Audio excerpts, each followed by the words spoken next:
Sí, bueno, ya estuve el otro día, ya me conocéis, soy Remedios, trabajo en Milagrosa, no lo vuelvo a repetir.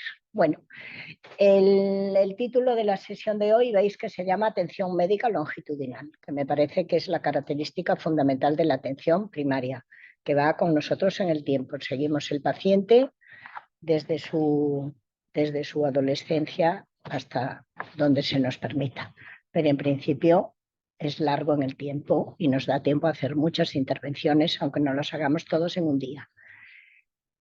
Se me encargó hablar de la anamnesis y exploración para una historia clínica de atención primaria, de la fragilidad del paciente mayor, del paciente geriátrico, polifarmacia, alteraciones de equilibrio y deterioro cognitivo, que no deja de ser un punto más del anciano, del paciente frágil, paciente con patología crónica compleja y avanzada y el paciente inmovilizado.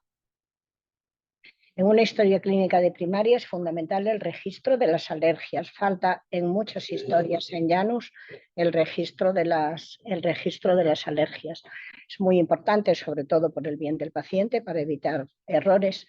Cierto que cuando registras una alergia es verdad que el propio sistema te debería de impedir hacer esa prescripción, pero sí sé que lo hemos solicitado ya hace mucho tiempo, pero algún problema debe de haber, con lo cual seguimos sin ello. Y es importante para nosotros, si un día registramos un medicamento que le hace daño a un paciente y teníamos registro de que no había una alergia previa, pues eso siempre va a ir a nuestro favor.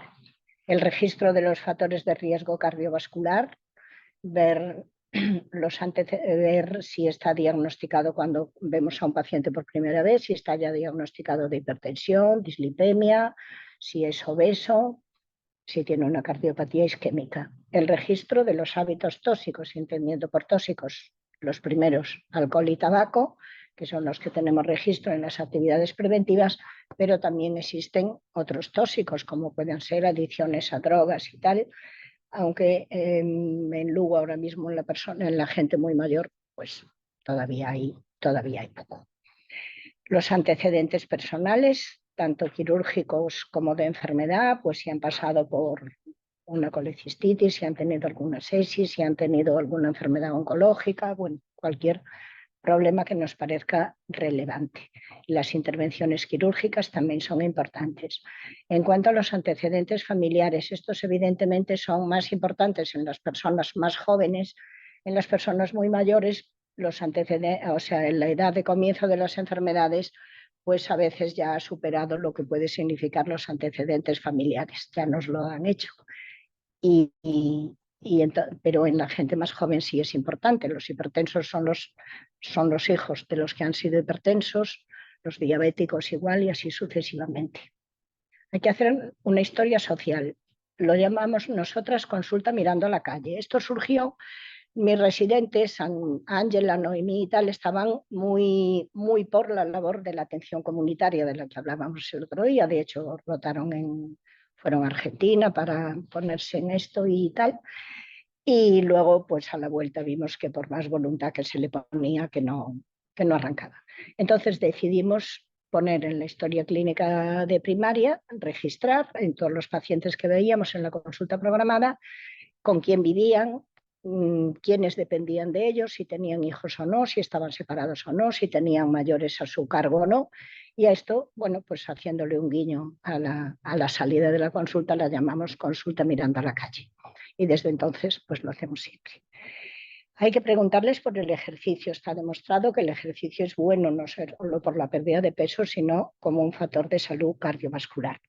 Y hacer un registro de los cribados. Los cribados que pone en marcha Sanidad, que son esa parte que tenemos nosotros en la salud pública, a veces los pacientes se olvidan de que se lo mandaron, lo han perdido, no saben. Y sí que en mi experiencia, cuando nosotros estamos un poco, te ha llegado, has hecho el cribado, así como al de mama está prácticamente todo el mundo enganchado, nosotros parece que van ahí un poco menos. Y sí es verdad que cuando nosotros los invitamos, les explicas las ventajas. Por ejemplo, una citología alterada, hacer una vía rápida GINE es más complicado que no que sea dentro del cribado, que te da una alteración y ya hay una derivación directa para hacerse cargo de ello. Con lo cual facilita la atención y y la atención. Vale. Y hay que realizar siempre una anamnesis dirigida de dolor torácico, disnea, palpitaciones, de alteraciones del hábito intestinal, el ritmo y si ha habido cambios, la nocturia, sobre todo enfocada al varón, para hacer despistaje de patología de próstata, la incontinencia urinaria, esa más ligada a la mujer, y siempre preguntar por los sangrados intermenstruales y sobre todo por los posmenopáusicos, que son los que tienen mayor importancia.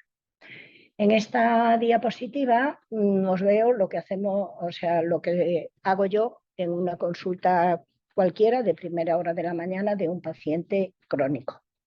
Este es un varón joven que este día lo derivé a cardio y bueno, ahí sigue el pobre con un montón de complicaciones. Era un paciente que llevo desde hace muchos años, o sea, lo he visto 1000 veces, lo veo siempre una vez al año. Veis que está ahí el registro de los factores de riesgo cardiovascular, los antecedentes familiares, madre, abuela, era hipertensa, dislipémica, o sea, no había tenido nunca intervenciones quirúrgicas. Y ese día, cuando le pregunté si se fatigaba, siempre les pregunto, mientras los estoy explorando para que sea todo un poco más ágil, pues les pregunto, mira, ¿y notas que este año te haya empeorado la disnea o que tengas dolor o presión torácica?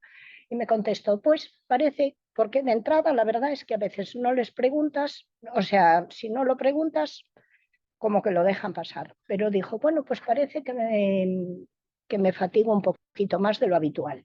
Sí que me dijo que no tenía dolor ni opresión torácica, luego en la consulta de cardio parece que sí lo tenía.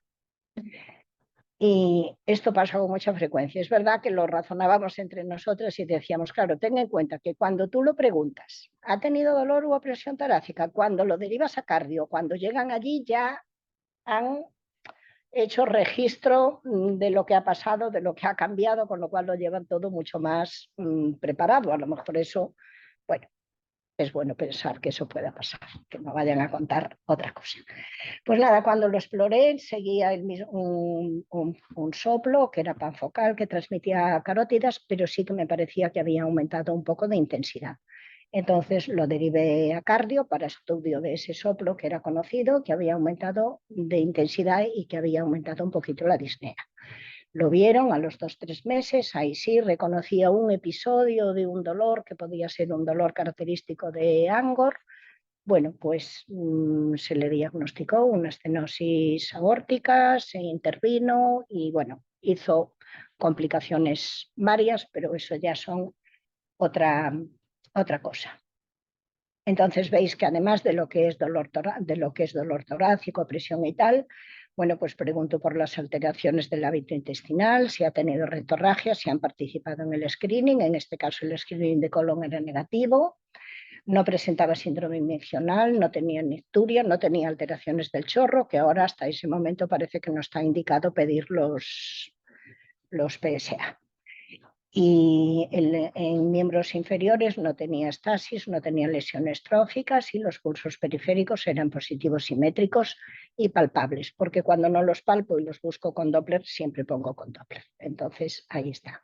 El electro estaba sin cambios significativos respecto a previos, un bloqueo AV de primer grado, en la analítica un filtrado de 72, aparte de la glucosa y el colesterol y tal que va registrado en las actividades del paciente, pues por ejemplo, en un hipertenso siempre recojo el filtrado, la microalbuminuria, porque puesto que ahora la podemos tratar si lo necesitamos a mayores del tratamiento antihipertensivo con los ISLGT2 y bueno, y el perfil lipídico un LDL de 111 por debajo de 116, que en principio parece que estaba todo en orden, ¿vale? En esta consulta, como es solo dedicada para ellos, tengo un tiempo para ellos, aquí es donde ajusto todos los posibles cambios que haya que hacer en la medicación, dependiendo de si están en objetivos o no, tanto de glucemia si son diabéticos, de hipertensión si son hipertensos. sigo pensando que ayuda al control de la demanda. Yo este paciente lo veo este día, de mi consulta sale con una cita, si todo está bien, para hacer un control en la consulta de enfermería en 3 meses. La enfermera lo ve en esos 3 meses, si todo está bien, lo recita hasta que pasa más o menos un año y un poco más tal vez, porque cada día aumentan más los pacientes crónicos, y ya vuelven a mi consulta con su electropedido, su analítica pedida y una cita concertada ya puesta en mi agenda. Y la mayoría de las veces, por ejemplo, este paciente, contadísimas ocasiones lo he visto a lo largo del año, creo que una vez por una lumbalgia y poco más, ¿no?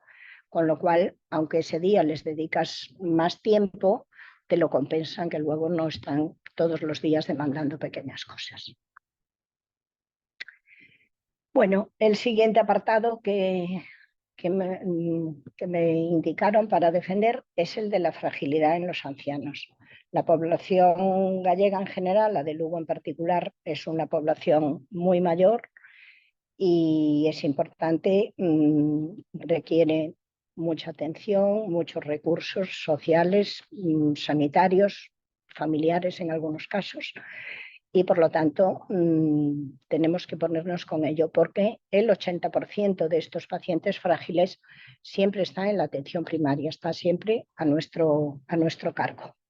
Entendemos por paciente frágil toda aquella persona que reúna las condiciones de ser un paciente mayor, una disminución de la funcionalidad y de la reserva fisiológica que va a ir a favor de un mayor número de eventos adversos y un deterioro progresivo a lo largo de la vida. En los grados de fragilidad del paciente, el primer grado sería la fragilidad, que siempre está íntimamente relacionado con la buena funcionalidad, y la discapacidad y la dependencia. Hay un límite muy difícil es muy difícil poner un límite entre lo que consideramos fragilidad, buena funcionalidad.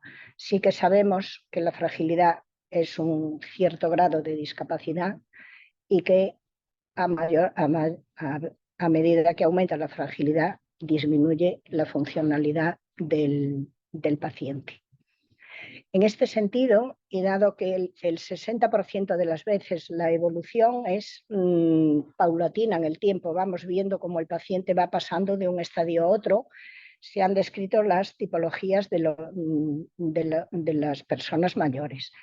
La primera sería una persona mayor sana, esta quiere decir que no tiene enfermedad crónica alguna y que no tiene limitación ni funcional, ni social, ni mental, ni física, porque está sano. Una persona mayor con enfermedades crónicas, que sería, por ejemplo, un hipertenso, un diabético, pero que no tiene alteración funcional, social ni mental.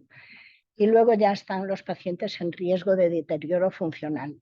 Aquí normalmente ves que poco a poco empiezan a perder alguna de sus capacidades. En lo que más nos fijamos es en las actividades de la vida diaria y en las actividades instrumentales. Normalmente las primeras que empiezan a perder son las instrumentales, pero todavía se mantienen independientes en su domicilio y son aptos para defenderse en el día a día, al menos dentro de casa.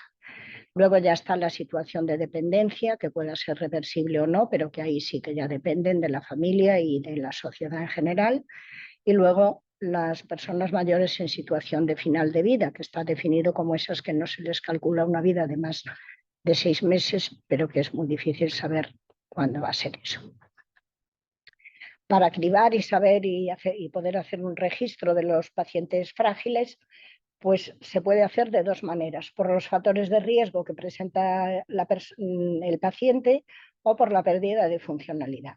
Los factores de riesgo que se recogen son la edad, en general mayor de 80 años, hospitalizaciones recientes, deterioro cognitivo, comorbilidades, o sea, las enfermedades crónicas que tengan, las alteraciones sensoriales, por ejemplo, la pérdida de audición o de visión, los va a limitar mucho para su autonomía, y las alteraciones mentales.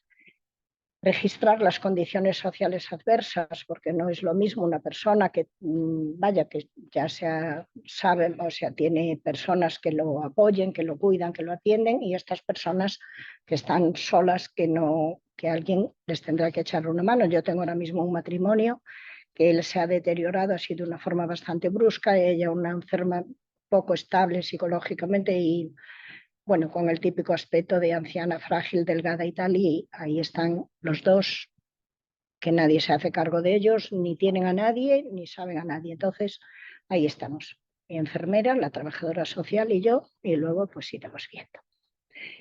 Y el riesgo de caídas y de polifarmacia. Las caídas son muy importantes y el miedo, una vez se caen, a una siguiente caída los limita mucho, y la polifarmacia. Y por pérdida funcional, que para valorarla sobre todo, por lo que os decía antes, las actividades de la vida diaria, que esta es la que más hace enfermería, que es la escala de Bartel, que nos dice si comen por sí mismos, si son capaces de prepararse la comida, asearse, bañarse, y las actividades instrumentales de la vida diaria, que son las que los conectan un poco con el medio, pues coger un teléfono, ser capaz, es el test de Lampson el que lo registra, si son capaces de subirse a un autobús, capaz de, de coger un teléfono, capaz de tomar su medicación bien tomada, que es algo de lo que hay que estar pendientes. Y luego hay los test de ejecución o desempeño, que son unos test que son quizá los que menos material añadido necesiten y que se pueden hacer tranquilamente en la consulta, que son el de levántate y anda, que es mandar levantar a un paciente, caminar 3 meses y volver a la silla. Si eso lo hace en menos de un segundo, de 10 segundos, pues parece que tiene una buena capacidad funcional. Cuando les lleva más de 20 segundos tienen riesgo de hospitalización, y cuando está por debajo, pues una buena calidad. Y el de velocidad es mandarlos caminar 5 metros, y el criterio que se marca es de la velocidad de 1 metro por segundo. Si son capaces de caminar 1 metro por segundo, se considera una buena movilidad, y es patológica cuando está por debajo del 0,6 metros por segundo. Además, cuando se lo mandas a hacer, hay otro test que se llama el Untango, bueno, inglés en el mío, a saber cómo se llama el test, pero que lo que te orienta un poco la calidad de la marcha que tiene. Cuando se levanta de la silla, tiene que dar la vuelta y volver a sentarse, pues ves si hace tambaleo, si le cuesta girarse, si tiene que apoyarse para levantarse de la silla. Entonces eso también nos puede orientar para valorar la marcha. Pero ahí ya es más subjetivo, no es medir 1 metro por segundo, tal es lo que a mí me parece que es un riesgo. O sea, depende un poco del observador para etiquetarlo, pero aún así sí que puede darte una idea. Bueno, para hacer cualquier intervención sobre el paciente frágil, y antes de hacerla, es imprescindible hoy en día el hacer una valoración geriátrica global. Y siempre que se haga debe de ser para hacer alguna intervención, ¿no? En la exploración física, pues los síntomas por sistemas hace mucho hincapié en continuar con el control de los factores de riesgo cardiovascular, que a veces nos parece que cuando llega este momento ya podemos desconectar un poco, pero no, parece que hay más mortalidad en los pacientes con el mismo grado más o menos de fragilidad en los pacientes, por ejemplo, diagnosticados de hipertensión o de diabetes, con lo cual tenemos que seguir en eso. Yo siempre, y también, por ejemplo, en las actividades de tabaco y alcohol. El tabaco, por el riesgo de incendio que tiene cuando una persona tiene una baja funcionalidad, aparte de por droga en sí mismo, y el alcohol, porque evidentemente las situaciones de exceso de consumo van a dar más riesgos en el día a día.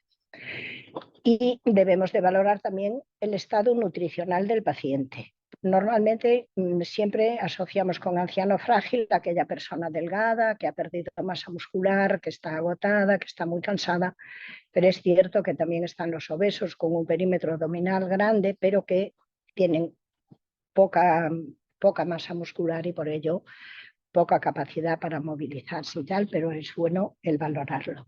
Luego la valoración funcional, que ya hemos hablado en las actividades de la vida diaria, la valoración cognitiva, pues cualquiera de los tests que utilizamos, el mini mental, el de las imágenes, bueno, cualquiera de ellos. En mi consulta realmente quien lo hace es la enfermera, porque son cosas que te llevan bastante tiempo. Y en la consulta de geriatría de Lula también lo hace una enfermera, con lo cual es algo en lo que es bueno contar con apoyo y ofrecerlo. A veces creo que tampoco hacen más cosas porque no se las ofrecemos. Luego la valoración afectiva, pues ver si tiene familiares, si tiene con quién hablar, con quién charlar, con quién compartir sus problemas, y la valoración psicosocial. Ahí, pues ver los recursos que podemos aportar según la situación del paciente, ponerse en contacto siempre con la trabajadora social y hacer un plan multidisciplinario. Hay que hacer intervenciones para la mejora funcional. Realmente la única intervención para la mejora funcional que está demostrado que ha funcionado y es el mantenerlos activos y haciendo ejercicio.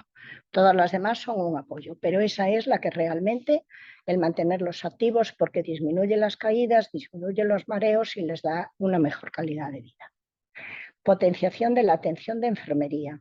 En lo que hablábamos antes, en la valoración cognitiva, en el control de factores de riesgo cardiovascular, en la atención domiciliaria, en la cumplimentación medicamentosa. Ellos usan el test de Morinsky para ver si toman bien la medicación y lo hacen bien, y la verdad pues es un entrenamiento.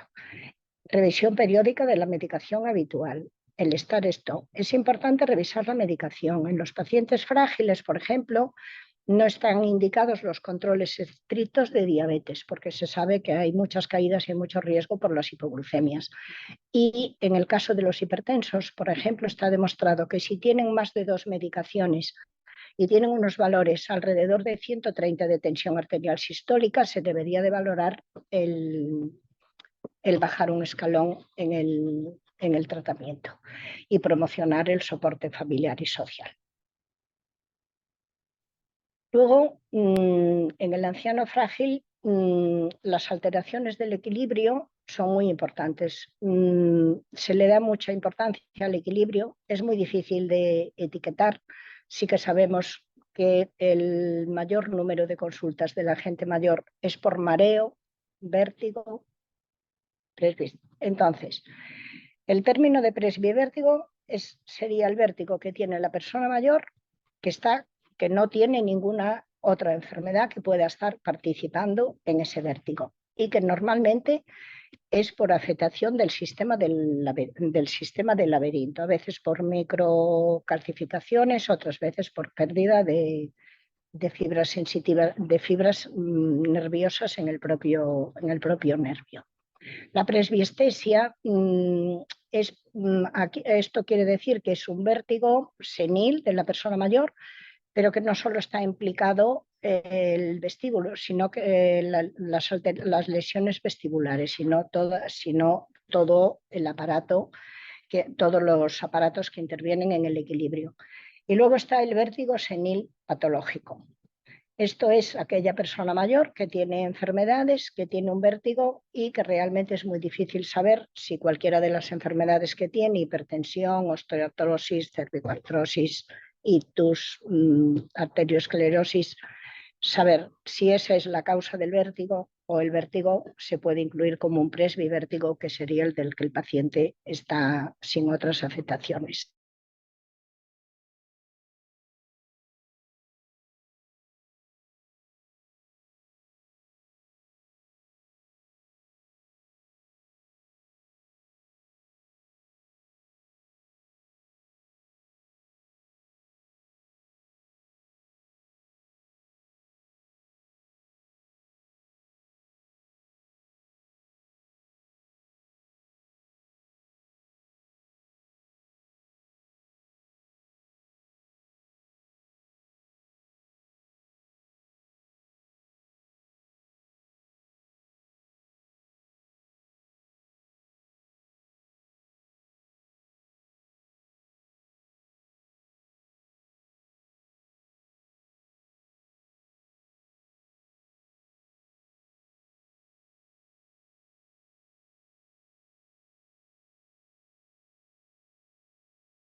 Se escucha ahora.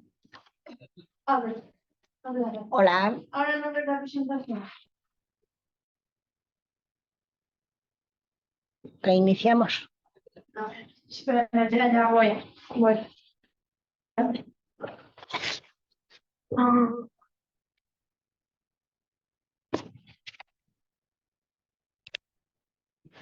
Esto hay que perfeccionarlo mucho. Ahora no. Ahora sí. Vale. Vale. Gracias, David. Bueno, hay las causas intrínsecas, evidentemente la patología que presente el paciente, pues desde los problemas neurológicos, pues imaginaros un Parkinson, un deterioro va a tener mucho más riesgo de caídas, pero también la cardiopatía isquémica, la hipertensión, la diabetes por sus hipoglucemias y por supuesto todos los cuadros de artrosis y pérdida de movilidad, tanto a nivel cervical como a nivel de extremidades o zona lumbar. Luego, la debilidad muscular, que esa va con la edad. El paciente frágil siempre tiene una debilidad muscular y las alteraciones de la deambulación, porque aunque no tenga un Parkinson, el paciente mayor, la tendencia es a que el paso es más corto, el ángulo del pie con el suelo es menor, siempre va intentando ampliar la base de sustentación para mantener el equilibrio. Entonces, esas mismas formas de la deambulación, que son propias, que no son por enfermedad, sino por senectud, pero sí que también aumentan el riesgo de las caídas. En las extrínsecas están la polifarmacia y los factores ambientales.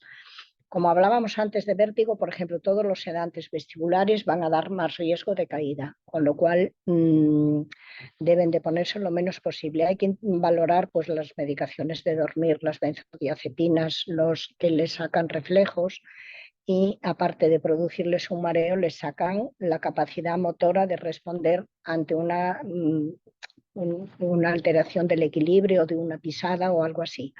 Entonces, de ahí que sea siempre muy importante estar muy atentos a la polifarmacia, a ver todo aquello que podemos eliminar. A veces se quejan, por ejemplo, están con medicamentos por la hipertrofia benigna de próstata y llega un momento en que como están en incontinencia, llevan, pues a lo mejor es medicación que podemos ir retirando.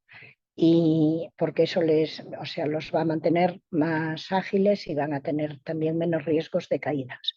Y luego los factores ambientales. Es importante, por ejemplo, que las escaleras, si tienen escaleras en el domicilio, que tengan pasamanos, que los suelos no sean muy oscuros, que la luz sea la adecuada, que no haya mucha alfombra. E incluso me llamó la atención que en los libros viene los juguetes de los nietos o los animales domésticos moviéndose por la casa, que pueden, vaya, que sí, una vez que lo ves, pero vaya, no pensé yo que llegara a escribirse, pero sí.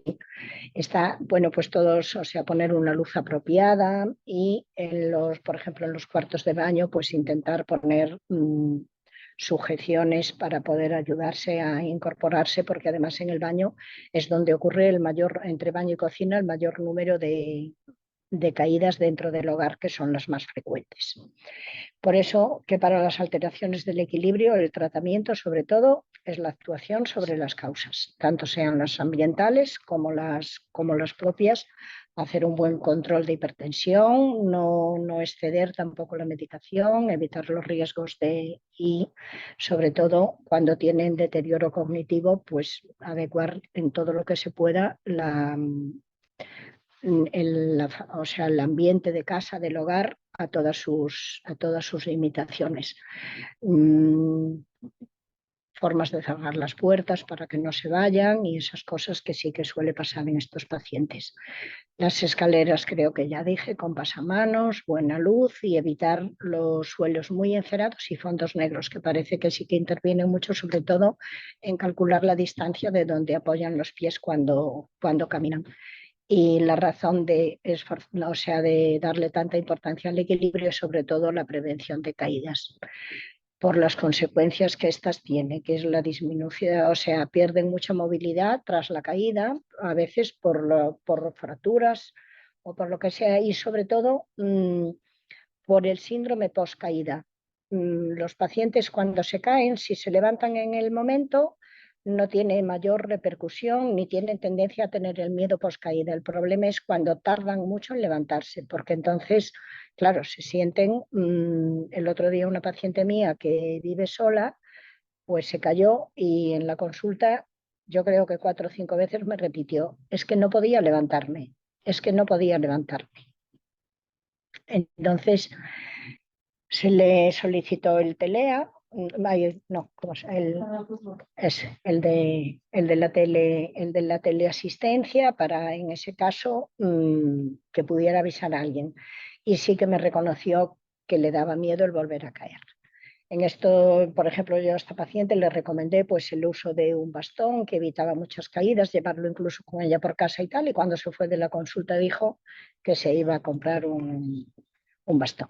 Los varones lo aceptan bastante bien, las mujeres somos un poco más reticentes al bastón. Entonces, cuando quedan limitaciones de movilidad y tal, pues da lugar al aislamiento social, dejan de salir con sus amigos, dejan de salir a sentarse a la acera o a la calle o al banco. Y entonces están mucho más tiempo solos, con lo cual hablan menos, se comunican menos y se van metiendo más en su interior y aumentan las necesidades de los cuidadores y de los sanitarios.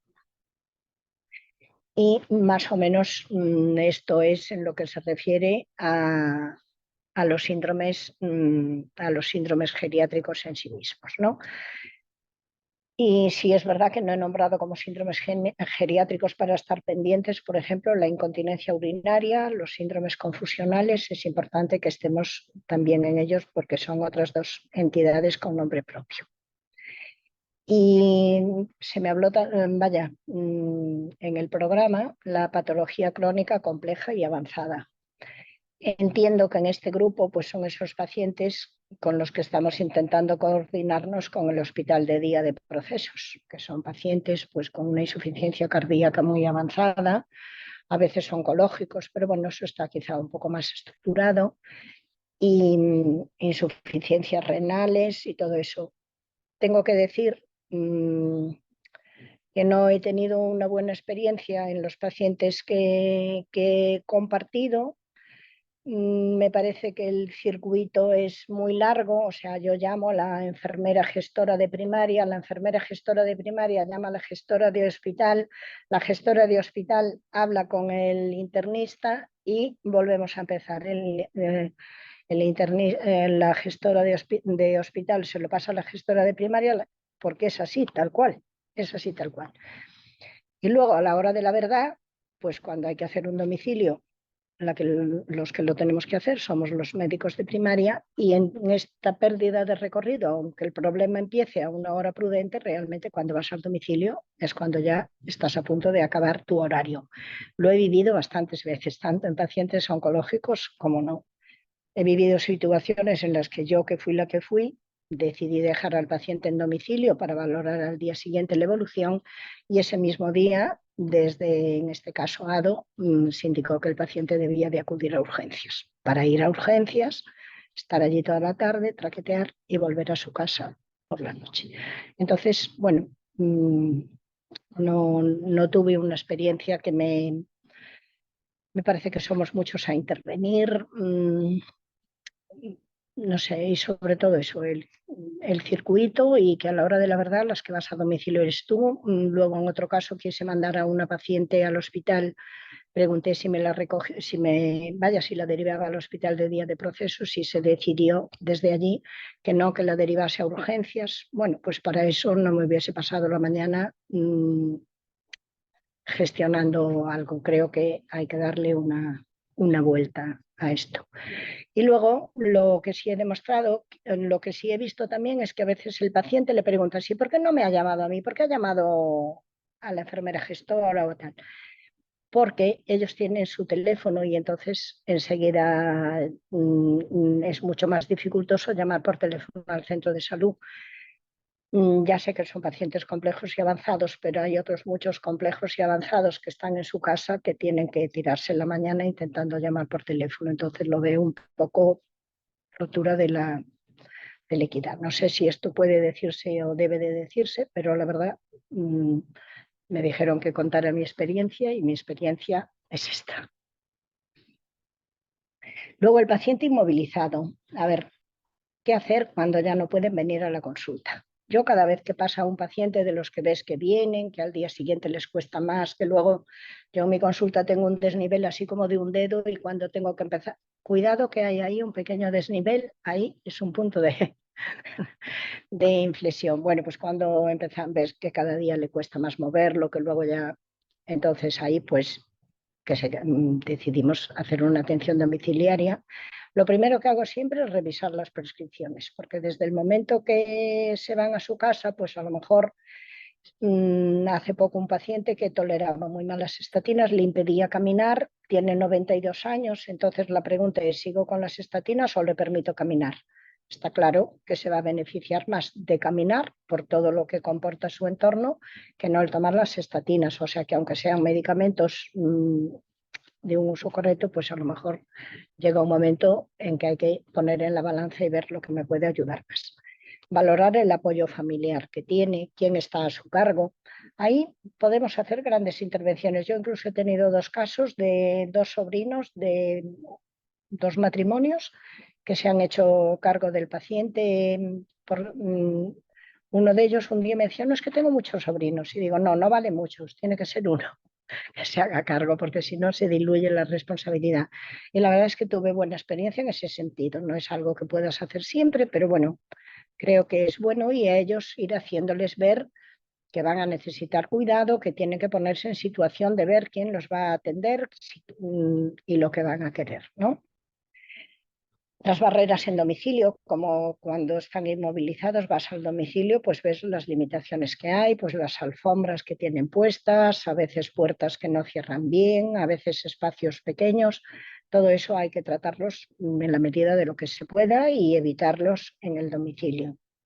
El cuidado personal. Las personas mayores, hablaba antes de la incontinencia urinaria, por ejemplo, por poner un ejemplo, y necesitan un tiempo para llegar al servicio, para sacarse. Entonces vi en la experiencia que, por ejemplo, pasaba más en los varones, entre que sacaban el cinturón, bajaban el pantalón y tal, siempre estaban pues manchados y tal. Y cuando les recomiendas un chándal y eso, pues la verdad es que en ese sentido mejoran bastante. O sea, son cosas sencillas y bueno, te sientes mejor si estás limpio, cuidado y te ves así a ti mismo. La historia de valores. A esto, bueno, pues hay que hablarlo con el paciente, con la familia. Siempre valoro un poco qué expectativas tiene, qué tipo de atención quiere llegado este momento. Va a querer ir muchas veces al hospital, vamos a preferir asumir riesgos de, bueno, pues a veces poner un tratamiento en casa, a ver cómo va, esperamos, quedamos y entonces eso hay que consensuarlos tanto con unos como con otros. Cuando el paciente decide que prefiere atención en casa y todo, yo creo un episodio, porque no hay un sitio donde registrar al anciano frágil, ni sí que hay al inmovilizado, pero cuando llegamos al punto, una cosa es un inmovilizado que va a querer ir al hospital si tiene patologías o tal, en el que quiere quedarse y que la familia está decidida a hacer un tratamiento todo lo que se pueda en domicilio, lo que llamamos las medidas de confort. A partir de aquí, ahí creo un episodio de necesidades paliativas. Os lo digo porque cuando trabajéis en los PACs, me parece que es muy importante que cuando vas a un domicilio de ese tipo sepas ya las expectativas que tiene la familia, porque si no a veces llegas allí, no conoces a la familia, no sabes lo que piensan, no sabes las creencias, aunque tú creas que deberíamos de hacer una sedación o tal, pues no sabes, no, porque no es lo mismo hacerlo conociendo a la familia que desde un sitio que los ves puntualmente un día. Pero si eso está registrado, pues facilita mucho la labor. Yo esto sí que lo he vivido y me parece importante. Luego la comunicación con enfermería. El programa de atención a domicilio del inmovilizado del Sergas pues lleva controles médicos, pero lleva sobre todo programados controles de enfermería cada 3 meses para control de factores de riesgo, ver que bueno, si ha aumentado su fragilidad, si tiene menos capacidad funcional, si hay que hacer algo más. Yo los visito normalmente una vez al año, siempre. Bueno, si hago falta, las veces que haga falta, demanda, pero hay pacientes que están muy estables con los controles de enfermería y solo los voy a ver una vez al año. Solo la alegría con la que te reciben merece la pena, es una experiencia muy, muy grata. Y, y lo hago normalmente en la campaña de vacunación, coincidiendo con la vacunación antigripal, de paso que vamos, como ya tiene que ir la enfermera, y me gusta mucho ir acompañada para no hacer ir más veces a la enfermería, pues normalmente lo hago en ese momento, en el momento de la campaña de vacunación, y de verdad que es muy gratificante. Revisas cosas, ves cómo están los cuidadores y mucha atención a los cuidadores porque a veces están muy cansados porque es todo el año en casa, todo el año sin salir, todo el año sin un tiempo para ellos. A veces los cuidadores tienen niños pequeños también a su cargo, siempre es el ir corriendo a buscar al niño y tal. Bueno, pues las trabajadoras sociales en eso nos pueden ayudar porque hay, bueno, sitios donde puedan llevar a un paciente mientras tú te vas 15 días o un mes de vacaciones y tal. Entonces, me parece que hay que aprovechar todo eso. Y creo que nada más. Muchas gracias.